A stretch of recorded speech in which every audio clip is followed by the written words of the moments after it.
2016 সালে এসে এই এসএলএসটি আর 9, 10, 11, 12-এর এই পরীক্ষাটা আমরা দিই। তারপরে 2017 রেজাল্ট, তৎকালীন শিক্ষা প্রতিমন্ত্রীর মেয়ে অঙ্কিতা অধিকারী, পরেশ অধিকারীর মেয়ে, হঠাৎ করে আমরা দেখি মেধা তালিকার একেবারে প্রথমে তার নামটা চলে আসে। যে মানে মেধা তালিকায় কোথাতেও ছিল না, সে হঠাৎ করে একেবারে 1 নম্বর পজিশনে কি করে এলো। তারপরে আমাদের শুরু হয় লড়াই। আমরা দেখতে পাই একের পর এক আরটিআই করে যে আমার পরবর্তী যে প্রার্থী সে চাকরি করছে, অথচ আমি চাকরি পাইনি, বা যে পরীক্ষাতে বসেনি সে চাকরি করছে, আমরা চাকরি পাইনি।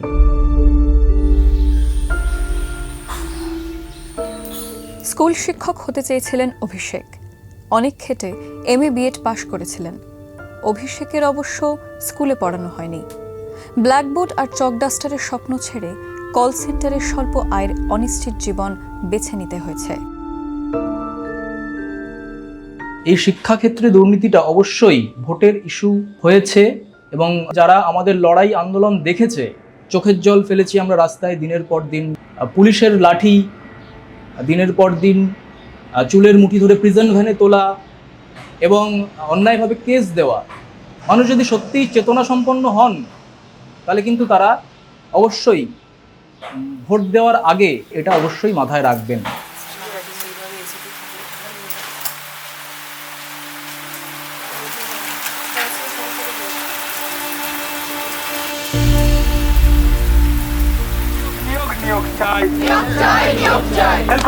চাকরি করে যোগ্য মেধার রাস্তার ধারে এই কমিশন হাই হাই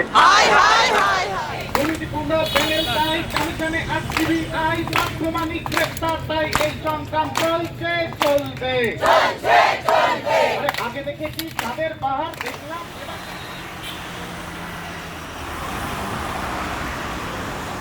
2022 সাল, পার্থ চট্টোপাধ্যায় টাকার বিনিময়ে স্কুলে চাকরি দেওয়ার অভিযোগে ইডির হাতে গ্রেফতার হন। রাজ্যের মন্ত্রীর বান্ধবীর বাড়ি থেকে বান্ডিল বান্ডিল নোট উদ্ধারের ছবি পশ্চিমবঙ্গ আগে কখনো দেখেনি। রাজ্য রাজনীতির অভিধানে যোগ হয়েছিল নতুন শব্দ শিক্ষা দুর্নীতি। তারপর বিধায়ক থেকে সরকারি আধিকারিক, এসএসসি আর টেট দুর্নীতিতে একের পর এক গ্রেফতারি। বঞ্চিত চাকরি প্রার্থীদের বিক্ষোভে উত্তাল হয়েছে রাজপথ। 2016 দুর্নীতির ঠেলায় 2025-এ চাকরি গিয়েছে 26,000 শিক্ষকের। সেসব পার করে বাংলায় ভোটের হাওয়া এসেছে। এবারের বিধানসভা ভোটের লড়াইয়ে শাসকের বিরুদ্ধে দুর্নীতির অভিযোগ কি ভোটারের মনে ছাপ ফেলবে? ফ্যাক্টর হবে দুর্নীতি? অনেকটাই দুর্নীতি তো বেড়ে গেছে, অনেকটাই বেড়ে গেছে। দুর্নীতিগুলো সেইভাবে ফ্যাক্টর হয়ে দাঁড়াবে না। আমার মতো স্টুডেন্ট যারা প্রথম ভোট দিচ্ছে তাদের মধ্যে এই জিনিসটা যতটা এফেক্ট করবে, ততটা যে আমাদের মা বাবার বয়সী যারা তাদের মধ্যে এফেক্ট করবে না। দুর্নীতিটা বাদ দিয়েও আরো অনেক ফ্যাক্টর কাজ করছে। পুরোনো জিনিস ভুলে যায়, পুরোনো জিনিস থেকে অভিজ্ঞতা নেয় না। হওয়ার তো কথা অ্যাকচুয়ালি মানুষের মন বোঝা খুব মুশকিল। একদিকে এইরকম দুর্নীতি, একদিকে কমিউনাল পলিটিক্স, বিজেপির কমিউনাল পলিটিক্স আমরা সবাই জানি। তো সেখানে মানুষ অনেকটা ভুলে রয়েছে। মমতা ব্যানার্জি ঈশ্বরের নামে শপথ করিতেছি যে বিধি দ্বারা স্থাপিত ভারতবর্ষের সংবিধানের প্রতি আমি অকপট শ্রদ্ধা ও নিষ্ঠা পোষণ করিব। 2011 সালে ক্ষমতায় আসে তৃণমূল। 2013 সালে সারদাকাণ্ড, চিটফান্ড মামলার সঙ্গে জুড়ে যায় তৃণমূলের নাম।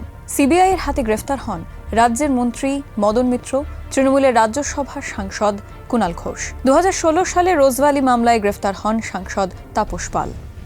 2017 সালে সুদীপ বন্দ্যোপাধ্যায়। 2021 সালে নারদ মামলায় গ্রেফতার মন্ত্রী ফিরহাদ হাকিম এবং সুব্রত মুখোপাধ্যায়। আর তারপর 2022 সালে শিক্ষা দুর্নীতি মামলা এবং পার্থ চট্টোপাধ্যায়। ইডি তদন্তের মুখে পড়েছেন তৃণমূলের সর্বভারতীয় সাধারণ সম্পাদক অভিষেক বন্দ্যোপাধ্যায়ও। পশ্চিমবঙ্গের রাজনীতিতে আপনি যদি 1950, 60, 70, 80, 90-এর দশক কিংবা বুদ্ধদেব ভট্টাচার্যের সময় অর্থাৎ 2000 থেকে 2011 এই পিরিয়ডটাতেও দেখবেন দুর্নীতিটা খুব একটা ইস্যু ছিল না। মানে একটা সময় হয়তো বেঙ্গল ল্যাম্প নিয়ে বিরোধীরা কিছু চেঁচামেচি করেছে, কিংবা সঞ্চয়িতার চিটফান্ডের কেলেঙ্কারি নিয়ে হয়তো বিরোধীরা কিছু সামান্য চেঁচামেচি করেছে, কিন্তু খুব বড় নির্বাচনী ইস্যু হয়েছে এরকম কিন্তু বলা যাবে না। পশ্চিমবঙ্গের রাজনীতিটা মোটামুটি শিক্ষা, স্বাস্থ্য, বেকারত্ব, চাকরি, মজুরি বৃদ্ধি, নগরায়ন, শিল্পায়ন, কৃষি, এইগুলো নিয়েই তার ছিল। এই দুর্নীতিটা যে একটা ইস্যু পশ্চিমবঙ্গে, এটা 2011-র পর থেকে তৃণমূল সময় হয়েছে। এটা পশ্চিমবঙ্গের নির্বাচনী ইতিহাসে কখনোই আগে তেমন বড় ইস্যু ছিল না। দুর্নীতিকে ইস্যু করে ভোটে নামলেও বিরোধীরা কখনোই লাভের মুখ দেখেনি। 2016-র বিধানসভা, 2018-র পঞ্চায়েত, 2019-এর লোকসভা, 2021-এর বিধানসভা, 2023-এর পঞ্চায়েত বা 2024-এর লোকসভা তৃণমূল অপরাজিত। এবারের ভোটেও দুর্নীতি অস্ত্রের শান দিয়েছে বিজেপি। পাল্টা বিজেপির বিরুদ্ধে দুর্নীতিকে প্রশ্রয় দেওয়ার অভিযোগ তুলেছে তৃণমূল। দুর্নীতি হচ্ছে কিন্তু তৃণমূলের ভোট বাড়ছে। এইটা কেন হচ্ছে? এইটা আপনি 2016-র বিধানসভার সময় যে উত্তর নির্বাচনী যে সমীক্ষা, centre for study of developing সোসাইটিজে, CSDS, যেটা আমাদের দেশে সব থেকে এই নির্বাচনী সমীক্ষাগুলো করে থাকে, তাদের যে ফলাফল যেটা 2016 থেকে দেখা যাচ্ছে, 16, 19, 21, 24 এগুলোতে, যে মানুষ, পশ্চিমবঙ্গের মানুষ দুর্নীতিটাকে খুব একটা বড় ইস্যু বলে মনে করে না। তারা মনে করে যে ভিজিবল যে ডেভেলপমেন্ট, সেটা রাস্তাঘাটের উন্নয়ন বলুন, পরিশ্রুত জল বলুন, কিংবা এই যে বিভিন্ন ধরনের সরকারি যে প্রকল্প, উন্নয়নমূলক সরকারি প্রকল্প, সেগুলো বলুন, তার ডেলিভারি, এইগুলোকে তারা অনেক বেশি গুরুত্ব দেয়। কারণ মানুষ একভাবে কোথাও মেনে নিয়েছে। এবং আমার নিজেরও এথনোগ্রাফিক ফিল্ড সার্ভে বই নিয়ে আরও অন্য অ্যানথ্রোপোলজিস্টরাও অনেকে কাজ করেছে, বিশেষ করে সুমন নাথ তাই বলছেন যে এই যে মানুষ একটাভাবে মেনে নিয়েছে যে রাজনীতি কিছু করলে কিছু চুরি হবে। আচ্ছা, 100 টাকার যে টাকা আগে খরচ হতো, সেই 100 টাকার মধ্যে 20-25 টাকা হচ্ছে আপনার লোকে চুরি করবে, কিন্তু 70-75 টাকা তো কাজ হচ্ছে। এটা তো বাম আমলে অনেক সময় হতো না। মানুষ এই দুর্নীতির জায়গাটা কোনোভাবে মেনে নিয়েছে যে আগে অত কাজ হতো না, তৃণমূল আমলে কাজ হচ্ছে, রাস্তাঘাটগুলো অনেক বেশি চওড়া হয়েছে, বড় হয়েছে, নতুন গ্রামের দিকে অনেক স্টেট হাইওয়ে হয়েছে যেগুলো আগে ছিল না, পরিশ্রুত জল এখন গ্রামেও আপনি চলে যাচ্ছে, পেয়ে যাচ্ছে, এগুলো আগে হতো না, এবং তার সঙ্গে সরকারি কিছু প্রকল্প আপনার ডেলিভার হচ্ছে, যেখান থেকেও একটা অংশ দুর্নীতি, হয়তো কাটমানির যে কথা সেটা হচ্ছে, কিন্তু মানুষ সেইভাবে একটা মেনে নিয়ে একটা এক ধরনের যেটা ইকোনমিক্সের ভাষায় লো লেভেল ইকুইলিব্রিয়াম, সেটা চলে এসছে, এবং তার সঙ্গে একটা পলিটিক্যাল ইকুইলিব্রিয়ামও তৈরি হয়ে গেছে।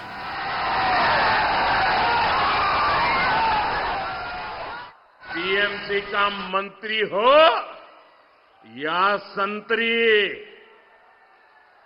जो भी लूट में शामिल है पूरा हिसाब होगा।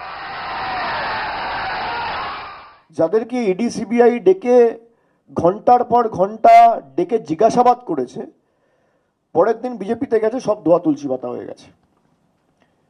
হিমন্ত বিশ্ব শর্মা থেকে শুরু করে, সুরেন্দু অধিকারী থেকে শুরু করে, নারায়ণ রানে থেকে শুরু করে, অজিত পাওয়ার, সে হয়তো আজকে আমাদের মধ্যে নেই, কিন্তু তিনিও তো গেছেন বিজেপিতে। এরকম ভুরি ভুরি উদাহরণ।